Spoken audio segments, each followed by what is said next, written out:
Welcome to Healthcare Upside Down with your host, Dr. Nick Vanterhaden, and brought to you by ECG Management Consultants. You can learn more about the show on the program's page at healthcarenowradio.com or on our blog at ecgmc.com/HUD. The U.S. spends more on healthcare per capita than any other country on the planet. So why don't we have superior outcomes? Why haven't the principles of capitalism prevailed? And why do American consumers have so much trouble accessing and paying for healthcare? Each week, Healthcare Upside Down will dive into these and other issues with ECG principal Dr. Nick and guest panelists as they discuss the upsides and downsides of healthcare in the US and how to make the system work for everyone. And we end with your better pill to swallow, the conclusion to today's episode with insights on challenges and changes that improve healthcare. Now here's your host, Dr. Nick. We love convenience. Well, I know I do. The simplest path with the least resistance is always desirable when trying to achieve something, get something done, or obtain some kind of resource. Think about shopping. There's a reason we saw the rise of supermarkets and the move away from the small, specialized stores downtown. The preference of many was clear. To be clear, we cannot discount the negative side effects of the shift away from the local stores and downtown life. It had a big and typically very negative effect on many inner cities. Although it is important to note that rethinking the inner city from shopping to entertainment and living space has managed to revitalize and rejuvenate many of them. But that's a story for another episode. But supermarkets were just a start. We saw the rise of the shopping mall. And while the mall may have originated in the US, in Eden, Minnesota, the largest malls are now found around the world. Interesting side note, one of the largest malls in the world, at least by leasable space, opened and found it difficult to get anyone to come. That problem has certainly gotten worse for many shopping centers as people found themselves variably locked down around the world thanks to the pandemic.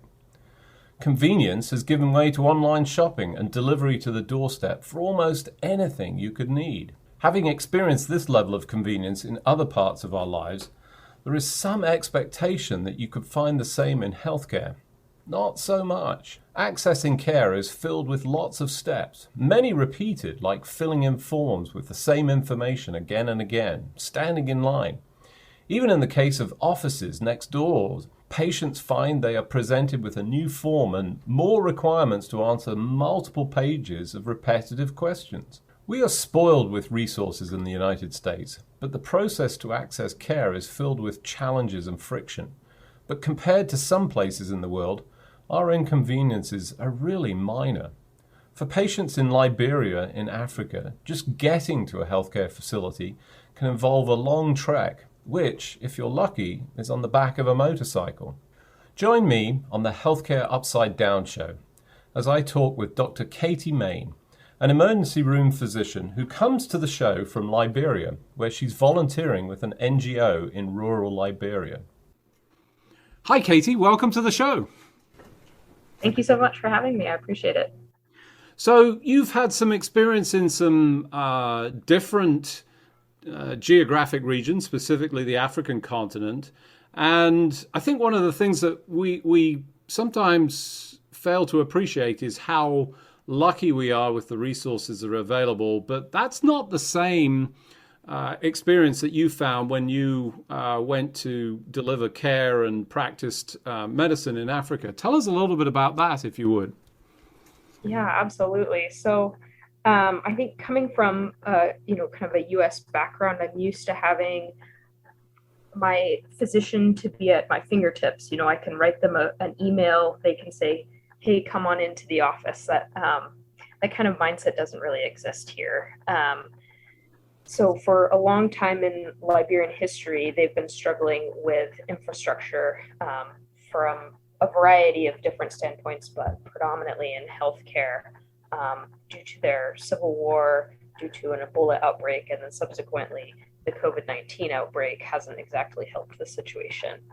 So healthcare structure, infrastructure, kind of as we think about it, whether being clinics, ERs, operating rooms, are kind of still building, especially in more rural areas of the country.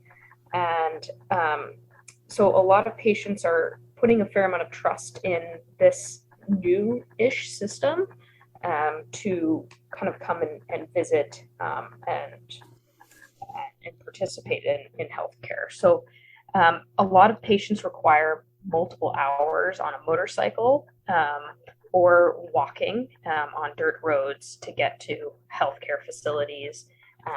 They may or may not have ease of transport, so ability to pay for a motorcycle transport to get them to the facility on multiple occasions. And so every time that we as providers are seeing them is a huge opportunity to connect them with resources, to do education, to figure out what we can do to support them.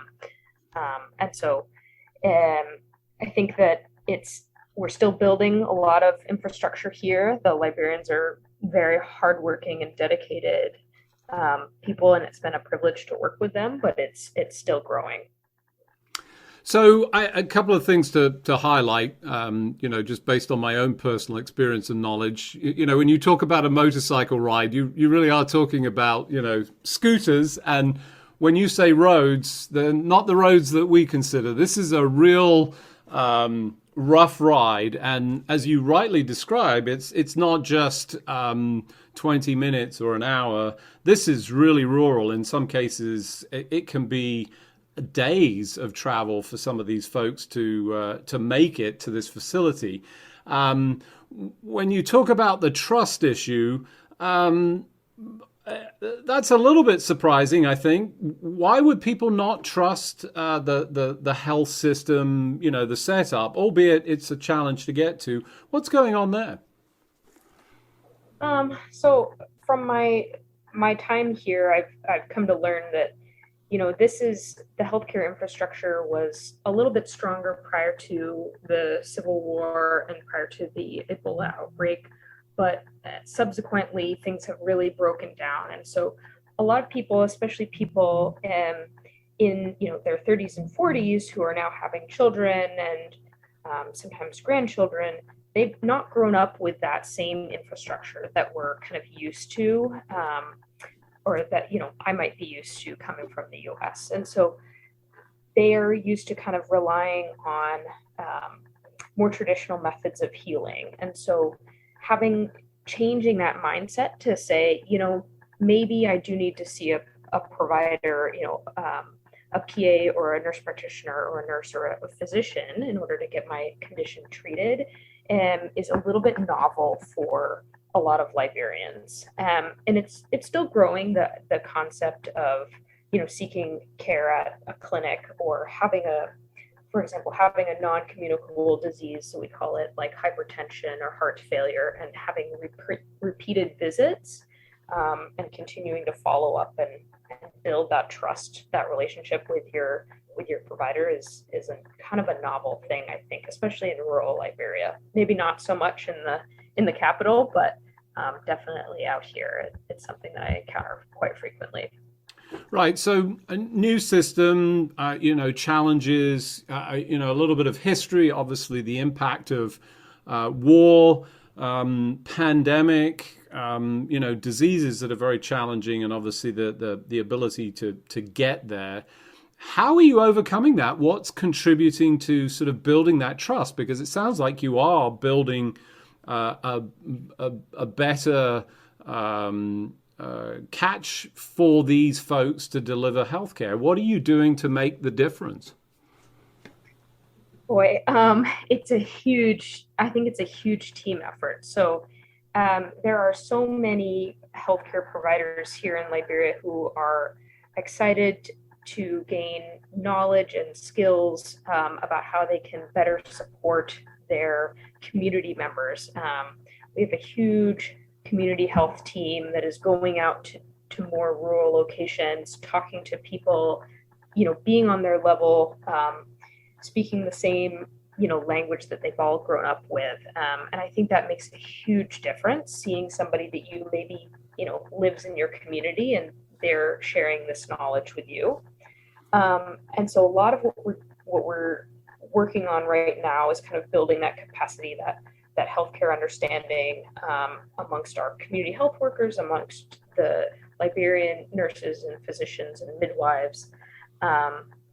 And so by that, I think it's building trust in the system, because we're building capacity of people who live here, who grew up here, and are now working to spread health equity in their community.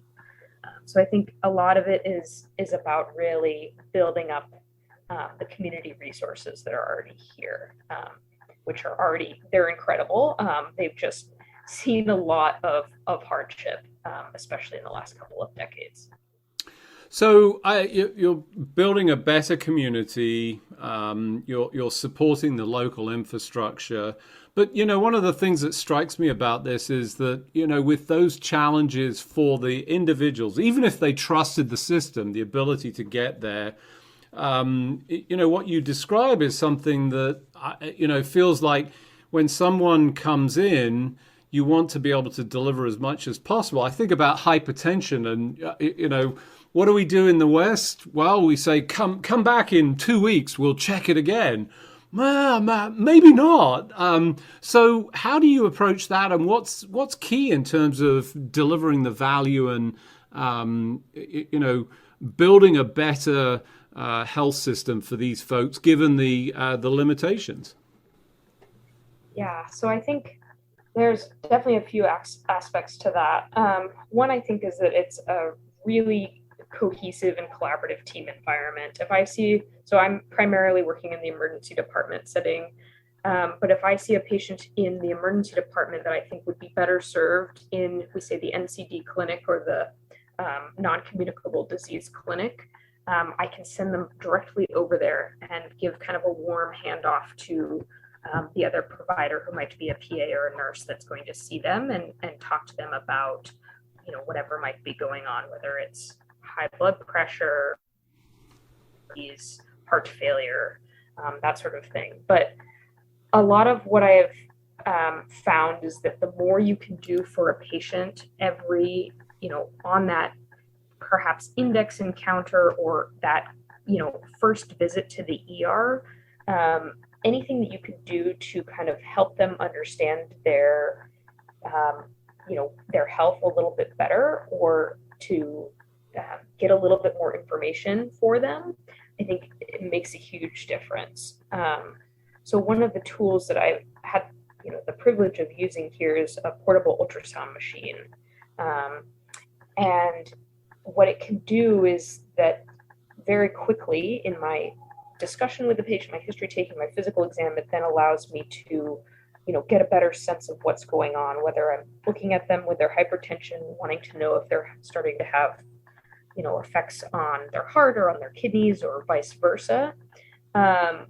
It can be super helpful at the bedside and very, very quick to do. And honestly, the patients are really, really grateful, because it means that, perhaps if I see them in a smaller area, they don't need to travel for another day for another visit to get that ultrasound done by a different provider. And so it's potentially, time and money saving for the patients themselves. And again, you're still just building that trust in the system. And so if you're able to show that you're, there for them and want to get a better sense of what's going on for them, they're more interested in coming back to see you, to see somebody else on the team.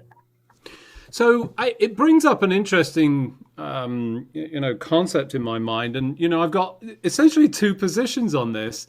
And I'm curious to know what your clinical experiences are here.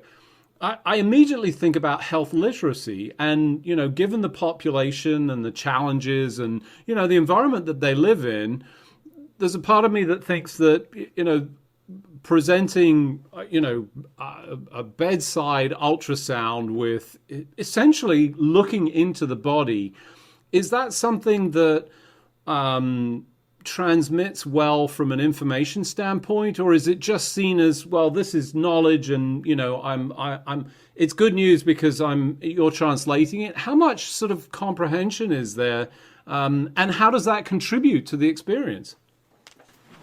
So it definitely depends. I will say this depends regardless if I'm working in Liberia or if I'm working in an emergency department in the US. It depends kind of patient interest, and you're able to gauge that fairly well. A lot of patients are like, "Oh, I really want to see what you're doing." A lot of them love looking at images of their heart. They love seeing their heart, and I say, and this is the part that squeezes and sends blood to your body. And so you're doing a little bit of teaching, and you're getting them kind of interested about learning about themselves. And honestly, I love to see that. And there's a fair amount of interest in the staff as well. Everyone comes over when you've pulled out your ultrasound device, and they say, "Oh, but Dr. Katie, can we look at this?" Or about this, or what does that mean there? And so there's a lot of interest, and I think this is kind of a rare luxury for them to be able to have this very versatile device kind of at their fingertips. And so I genuinely find that there's a lot of interest, and I think the level of understanding is always going to vary no matter where in the world you're using this device. But there has universally been a lot of interest. Hey, do you want to see this? They're like, yes, I want to see that. And they may not understand everything that's going on the screen, but that's okay. It's kind of the general, I think, feel and interest that they're kind of generating that I think makes them willing to continue to ask questions and to be engaged with their health, because it's very hard to be diagnosed with something like heart failure and then have to think to yourself, this is going to be something I deal with for the rest of my life. So I think, tremendous story from an educational standpoint, patient engagement, all these things that we talk about that, starts to deliver increased value. And then that transmission of knowledge and information, sort of translating the textbook or the learning to this real live experience. You've had clinical experiences. Can you share some positive experiences and what you've seen that's really perhaps stood out? Yeah. Boy, there's a lot of examples. I think one of them that I've been thrilled to discover is that typically in the US, where we have access to a CT scan. So for adult patients with abdominal pain, for example, it's very easy to just order a CT scan from the emergency department and figure out what's going on. But here, because of a variety of factors, we don't have a CT scan, we don't have access to that, but ultrasound has been very useful in diagnosing patients with hepatic abscesses that require drainage, looking at kind of hypoplastic or very small kidneys that suggest underlying renal disease, and then even diagnosing appendicitis in adults, which was a thing that I wasn't previously trained to do. Just because it was, challenging to see, but I've had multiple patients here that I've been able to, diagnose appendicitis. And the other things are effusions. We see quite a bit of tuberculosis here, which can have, pretty significant effects on the heart and lungs, especially. And so I've had multiple patients with pericardial and pleural effusions presenting with shortness of breath, and who have subsequently been either referred to the surgical clinic for drainage, or even today, for example, I drained a pericardial effusion that was causing tamponade in the ER. So this was all done, at the bedside, and using ultrasound, and without it, I probably wouldn't have known. Just because, the things you look for on your exam to diagnose a, pericardial tamponade, they're not there. The distant heart sounds, our patients are generally pretty thin, so heart sounds are there. And distended neck veins are there until, kind of more severe presentations. And so the things that you're taught to look for are, maybe absent. And so having this tool at the bedside that I can carry around with me around the whole hospital, it's such a game changer. So I think great stories. I just want to be sure, to bring home a specific point that I think is buried within there. Not only a diagnostic tool, but also a treatment tool that actually delivers an opportunity. I mean, sure, you can drain a cyst without it, but boy, is that really hard to do. This is something that you can do and deliver better sort of patient care as part of that. And then obviously for those cases that you find that need, more complex intervention, quick referral. So that's that one visit and immediate sort of treatment. It's like sort of a full service that doesn't sort of miss anything. As you think about, other things, what else would help in this particular instance? Boy, I think, other tools that would be helpful. A lot of it is ongoing education and increased access to these kind of portable, easy to use technologies. I think those are kind of the biggest things that I think would make a big difference here.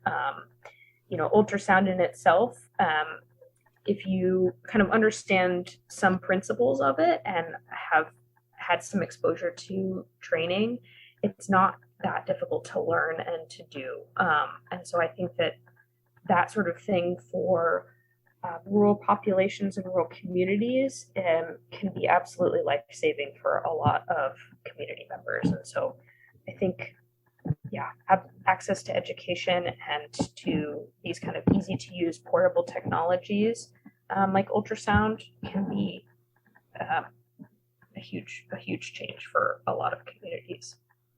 So do you think that there's potential in the future to actually put these kind of technologies out into the field, and I think specifically of obstetric care and placenta previa, which, major issue, but you need to catch it. Do you want to take that journey in? Is that the kind of thing that you think that can be distributed out and, individuals could go out into the community and do a screening program? Absolutely. I think that the potential benefits are kind of unlimited at this point, and I think that it has use in outpatient clinics, pediatric, community health clinics, and the ER. Like I said, that I'm frequently called around to multiple parts of the hospital to do ultrasound for a variety of reasons, whether it's vascular access or screening before a surgical procedure. And so I think that, with something that's fairly easy to use and easy to teach, kind of the opportunities are unlimited. Fantastic. So very inspiring, obviously, for this African-born individual. So delighted to see this being used in a place that needs resources, support, education. Just remains for me to thank you for joining me on the show. Katie, thanks for joining me. Thank you so much for having me. I had a great time.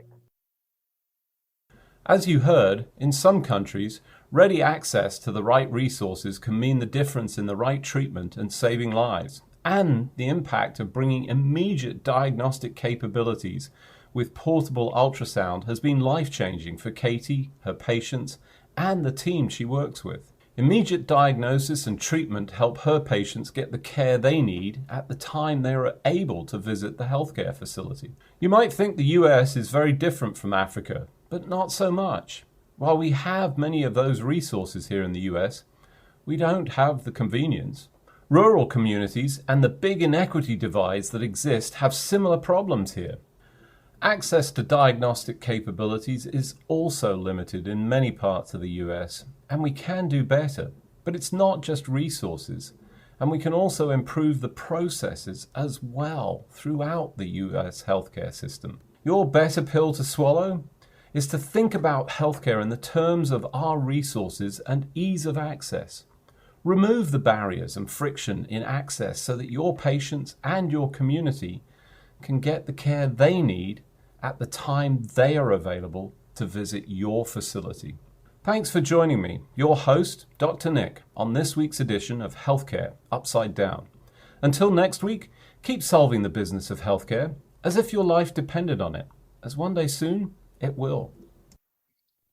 That's all the time we have for today. You can find all of our episodes on your favorite listening platform by searching for Healthcare Now Radio.